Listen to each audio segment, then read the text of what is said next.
Bonjour les amis, alors aujourd'hui, à voir le petit tableau, vous allez vous douter qu'on va parler de la dureté. Alors, chose à savoir sur la dureté, parce qu'il y en a beaucoup, ils font l'amalgame entre dureté et résistance. Plus un objet est dur, plus il est cassant.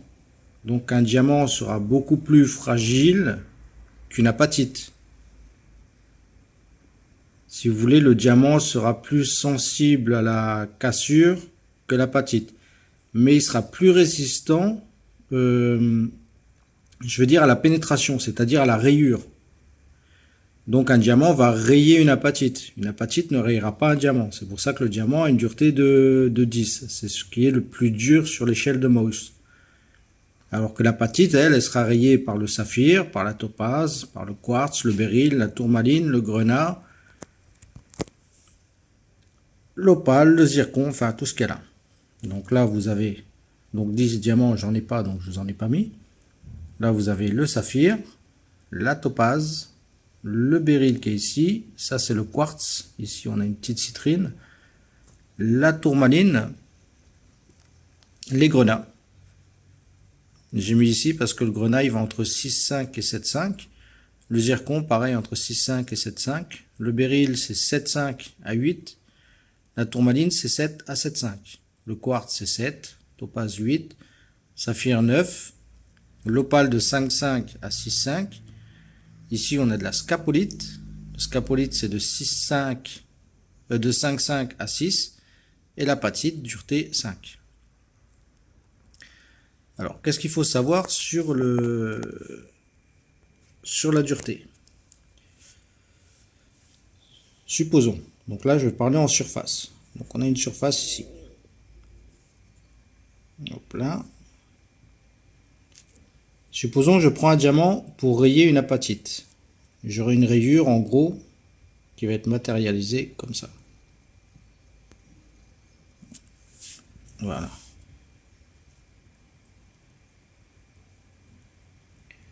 En termes de profondeur. Si vous voulez, ça fera ça. Pour vous dire que la rayure sera profonde. Parce que du fait que le diamant est de 10 et l'apatite est de 5, automatiquement quand vous allez passer un diamant sur une surface en apatite, vous allez bien pénétrer. Parce que vu que la dureté est beaucoup plus importante, vous allez bien pénétrer. Et plus vous allez monter, plus la pénétration sera moins importante.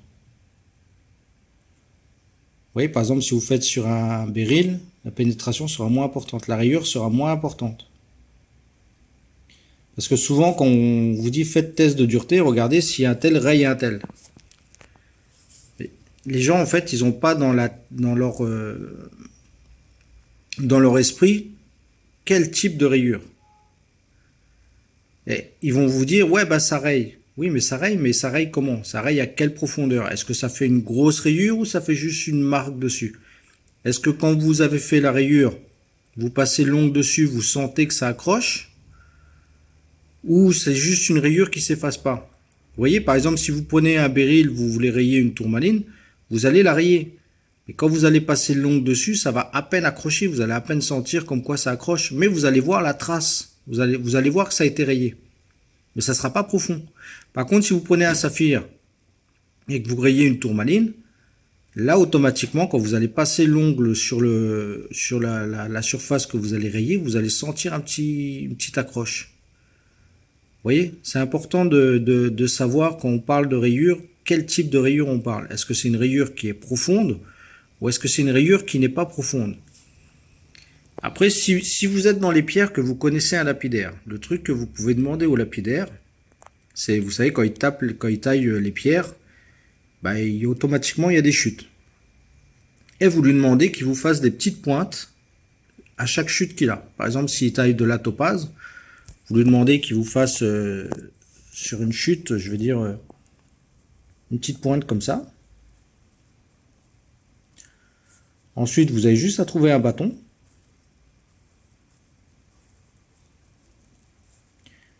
Vous rajoutez de la colle ici. Le lapidaire, normalement, il en a de la colle. Et vous collez la petite pointe là-dessus. Donc vous savez, ça c'est de la topaze. Vous avez une pointe de topaze, vous avez une pointe à 8. Vous faites pareil avec un petit bout de saphir, un petit bout de béryl, un petit bout de tourmaline, un petit bout de quartz. Et comme ça, vous avez une multitude de stylos.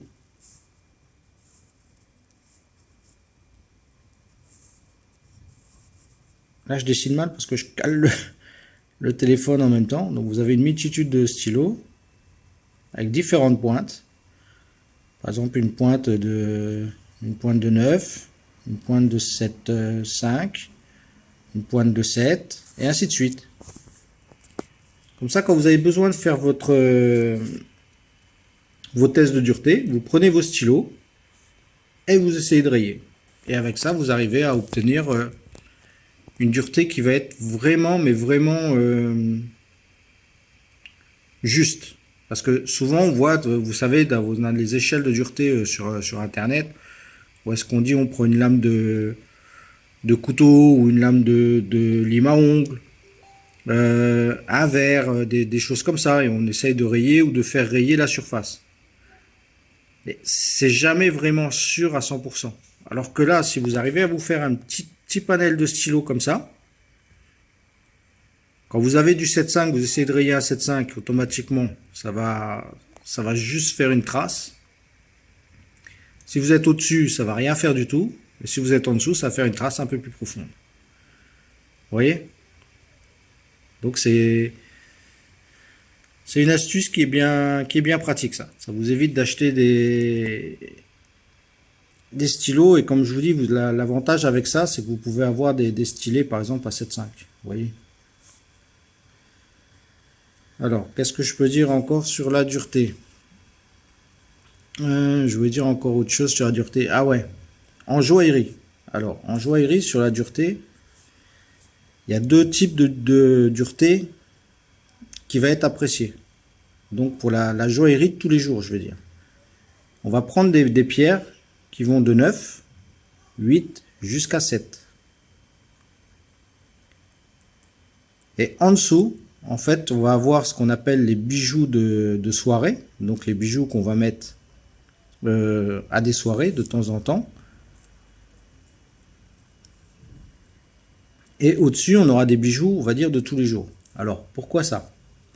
Parce qu'en fait, dans l'atmosphère, vous avez des poussières. Et les poussières, la dureté des poussières, le maximum de dureté qu'il peut avoir dans les poussières, c'est 7. Donc, si vous faites un bijou avec une apatite, par exemple une bague, que vous portez tous les jours, déjà la bague, elle va se retrouver, la pierre va subir les frottements de la vie quotidienne. Donc automatiquement, elle va avoir une grosse usure. Et en plus de ça, il y a la chose qu'on voit pas forcément. Il y a l'usure par les poussières. Parce qu'en fait, dans l'atmosphère, vous avez des poussières. Vous voyez, quand vous avez un rayon de soleil qui pénètre chez vous, vous regardez à travers, vous voyez toujours un petit peu de poussière qui flotte dedans. Et bien, ces poussières-là, ça peut aller jusqu'à une dureté de 7. Donc, mine de rien, ces poussières-là, en fait, se frottent ou se déposent sur la pierre. Et sur les années qui passent, bah, ça l'use. Donc, tout ce qui est, je vais dire à partir, moi je dirais à partir de 7,5, en dessous là. Donc, tout ce qui est grenat, zircon, opale, scapolite, apatite pour ici. Ça sera plus des bijoux de soirée. Vous allez faire ça, vous allez prendre des bijoux, vous allez faire des bijoux, vous allez les mettre de temps en temps pour des soirées ou des choses comme ça. C'est pas des bijoux, je veux dire, qu'on va mettre dans la vie courante. Et tout ce qui est au-dessus, là, par contre, ça, vous pouvez mettre. Par exemple, un saphir, vous avez un saphir, vous pouvez le mettre tous les jours, parce que lui, en fait, il va résister à l'usure du frottement de la vie quotidienne, on va dire, et il va résister aux poussières qui ont une dureté de 7. La topaze, pareil, le béryl, pareil, le quartz, pareil, et la tourmaline aussi. Mais la tourmaline va s'user beaucoup plus vite qu'une topaze, ou qu'un saphir, ou qu'un béryl. Vous voyez? C'est pour ça qu'on dit en joaillerie, vous avez les bijoux de tous les jours, les bijoux journaliers, on va dire, et les bijoux de soirée. Par exemple, si vous avez une tanzanite, ce sera plus un bijou de soirée qu'un bijou de tous les jours. C'est pour ça que Tiffany, quand ils font des bijoux avec des tanzanites, c'est plus vous savez, de la haute joaillerie, de la grosse bijouterie, parce que c'est des bijoux que les gens ils vont mettre une fois une soirée mondaine, ou une sortie au restaurant, ou des choses comme ça. Ils vont mettre ce bijou-là, et après, ils vont le poser dans leur écrin, et le bijou il sera à l'abri dans l'écrin. Mais si vous le portez tous les jours, automatiquement, vous pouvez le rayer.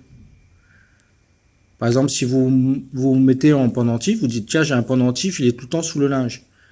Mais des fois, le linge, vous pouvez avoir des petits boutons, des choses comme ça. Et ces boutons-là, eh ben, ils vont faire en sorte que ça va rayer la pierre. Enfin, voilà. Voilà ce que je voulais vous dire sur la dureté.